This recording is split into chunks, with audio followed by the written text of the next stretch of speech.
Hello my boys, good morning. This video is dedicated to those players that want to league start with Siege Ballista.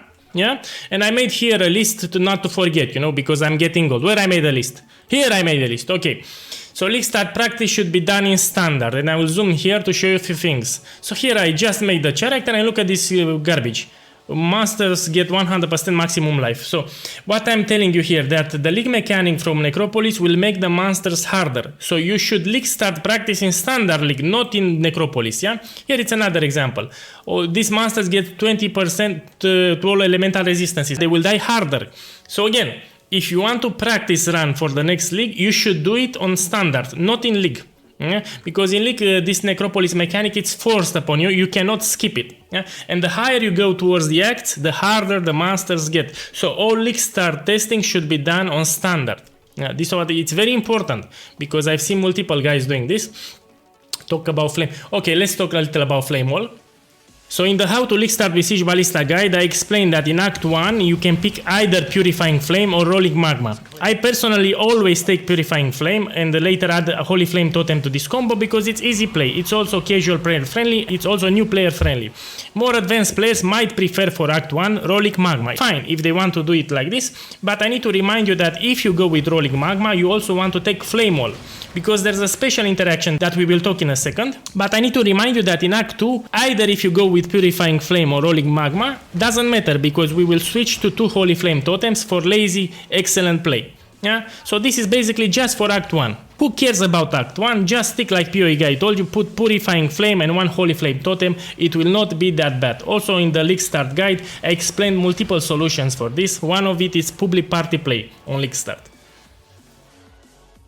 So if you like pressing a lot of buttons and be stressed in your gameplay, also if you want to have mana problems all the time, sure, you can put Flame Wall and spam all the skills, you know, until everything dies, but it will deal more damage for Act 1, but again, we want lazy play. Look at it bullshit, man. Look at my mana. Man, this is exaggerated. So some players, you know, like to stress themselves like this. I like lazy play, you know me. But if you really want, again, if you pick Rolling Magma, just add the Flame Wall and you spam all that shit, and you will do more damage. Now I need to explain how this interaction works.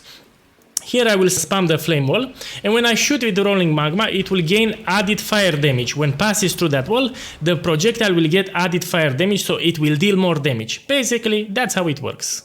We can no longer have Steel Skin bind it on left click. This is for all the builds. So in the past you could put here allocate Steel Skin, and while you are moving inside the maps it will automatically trigger for you. But they changed this sadly, now you need to put this move only, which sucks in my opinion.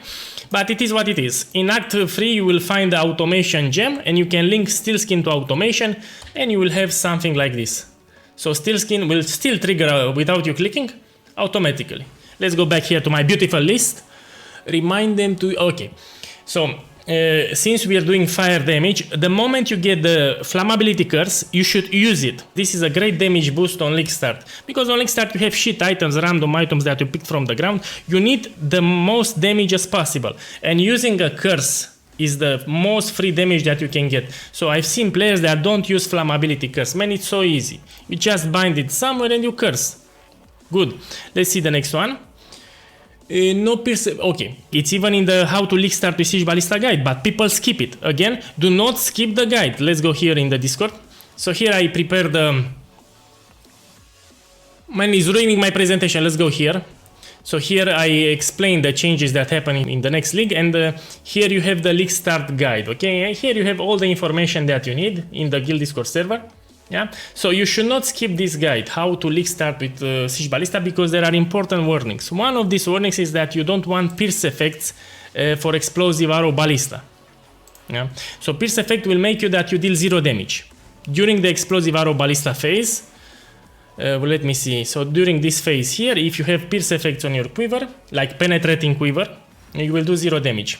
And it's good to know because people start complaining because they skip the guide. It's not my fault that you don't want to watch the guide. You watch it and you do everything right on the first go. If you don't want to watch the guide and you skip and copy paste the POB, then this build is not for you. I'll be very clear.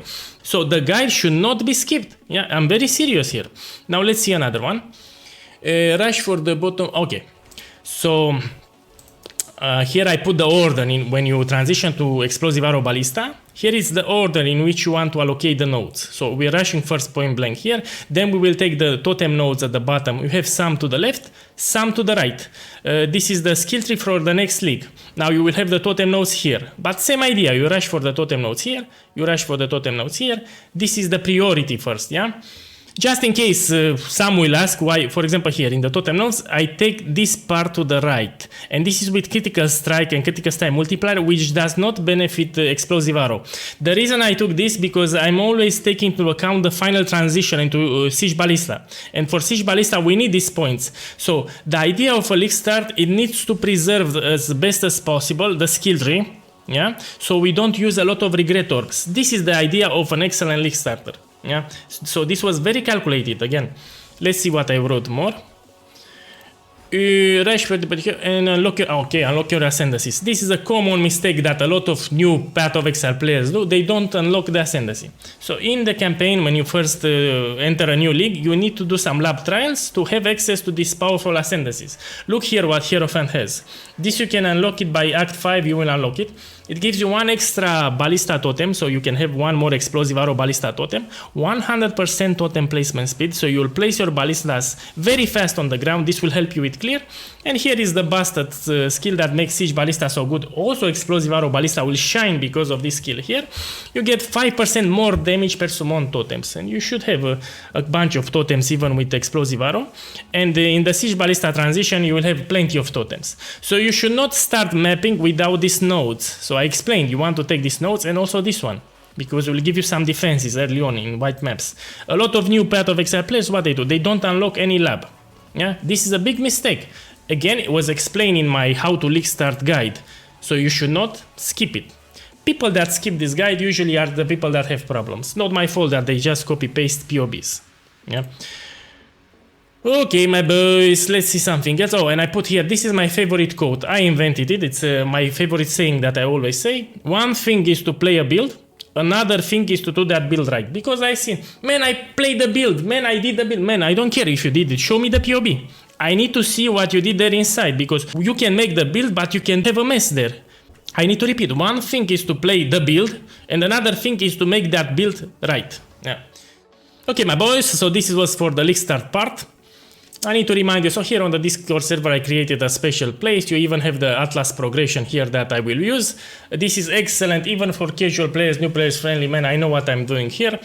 Here some tips for Siege Ballista, and I will keep adding them as the league progresses. Yeah, so you should read them. And here are the essential guides. Yeah, everything that you need to know. You can also ask in the general chat or in the Siege Ballista chat here. Yeah. Good stuff, my boys. Now, I need to tell you a few things regarding Siege Ballista, the endgame build, which I have here. There are people that just copy-paste POBs and skip my build altogether. So let's go here. Here is the build guide. I need to stress again, then towards the end of the video, you have this timestamp, the upgrades, and push the build further. So this timestamp, because people just copy-paste POBs, do not see it. And this is very important. This will help you to do very good damage. You can even farm Guardian maps. You can even go Sanctums and you do them easy. So everything was explained here, how to push it further. Again, if you just copy-paste the POB, you will not see this. Even for the items, I explained here how to buy your items and how to craft your rares cheap. I gave multiple alternatives in the guide. That's why you should see it, okay? Why pay for this 80 divines, 70 divines when you can buy this for 3 divines? And the dexterity is similar, I'm telling you. Yeah. Now let's talk about the big upgrades for those sucky boys that don't watch my guide. Here it's a big upgrade if you buy a brisk swap with +1 sockety gems. Yeah, what happens here? So here we have Siege Ballista. This is gem level 21. At level 22, you get 1 extra totem for free. Look. Now you see, +4, look here. So now you have +3 maximum number of summon totems, because it's level 21. When I put it here, it's level 22, says +4 maximum number of summon totems. So you get 1 extra totem, which is big, because you have synergies with the Hierophant Ascendancies. Now you get 1% extra life regen per second and 5% more damage, not to mention that you get 1 extra totem that pumps damage at all times. This is big, yeah, this is big, this corruption, you can do it later. Now another thing that I need to tell you, so for the end game later, you can buy an enhanced level 4. It's in the guide. So we will swap faster attacks with enhanced level 4, what happens here? Let me explain you a few things. First of all, if you put an enhanced level 4 in a brisk swap +1, it gets enhanced level 5. So now it gives 32% quality to supported skill gems. So it will support Siege Ballista. Look here the quality effect. 5% increased attack speed per maximum totem. That's why I stressed even on League Start you should apply quality right away on Siege Ballista because it gives you a big damage boost. Like big. Okay, so Siege Ballista should always have quality. It's the first priority. You will lose a lot of DPS if you don't apply quality, which, speaking of common mistakes, if you scroll down here, here are the common mistakes for Siege Ballista. And I put here in bold text, not having 20% quality on the Siege Ballista skill gem. This is a big DPS loss. So you have them. You even have in the PoB, there's a note section. Let me see, check here. So here is the PoB, I have a note section, the common mistakes. So I put all the information is out there, everything. I need to explain something about the timeless jewel in a second. So now what happens if we have an enhanced level 4 socketed there?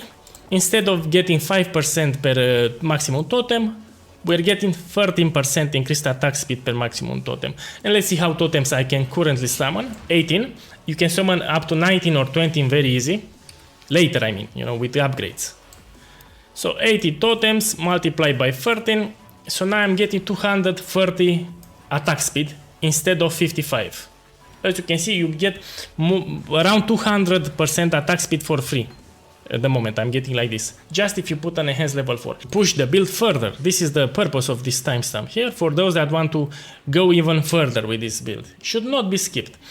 Now, I want to show you something here because they did some changes in the patch notes to the tree. I explained that the totem nodes, they move them here and they remove the ironwood notable here. We don't have it. By removing ironwood, we actually get 3 extra passive points that we can invest elsewhere. So, I invested those 3 extra passive points here to benefit better the timeless jewel because they did something very, I won't call it. So they moved this part here outside of the timeless jewel ring. So we cannot longer have here the timeless jewel effects on these 2 nodes, which are mandatory. We will still take them. So to compensate this, I allocated in the updated PoB to take these 3 nodes here, which are also great because they reward how freeze works. So now we will freeze the enemies for more seconds. So in the next league, expect to see the enemies locked in place. They will get frozen a lot with these allocated skills here, which I'm very glad actually. Good. So this is what I want to tell you. It's not a big deal here. We just allocate these points here and we are fine. Yeah, I'll even need to remind you that in the next league I will do an updated guide for this because I think they reintroduced Perandus Pact that you can get now from the King of the Mist boss. If that is true, then Siege Ballista will have a really good time because you can put it here.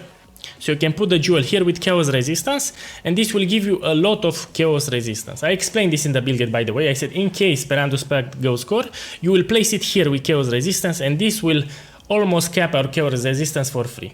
Yeah. Also in the build guide we'll do further changes, but it's a good news for us. The build will be great. Another thing that I need to tell you is they reward the endurance charges. Now they no longer give us 16 12 elemental resistances. They are even better.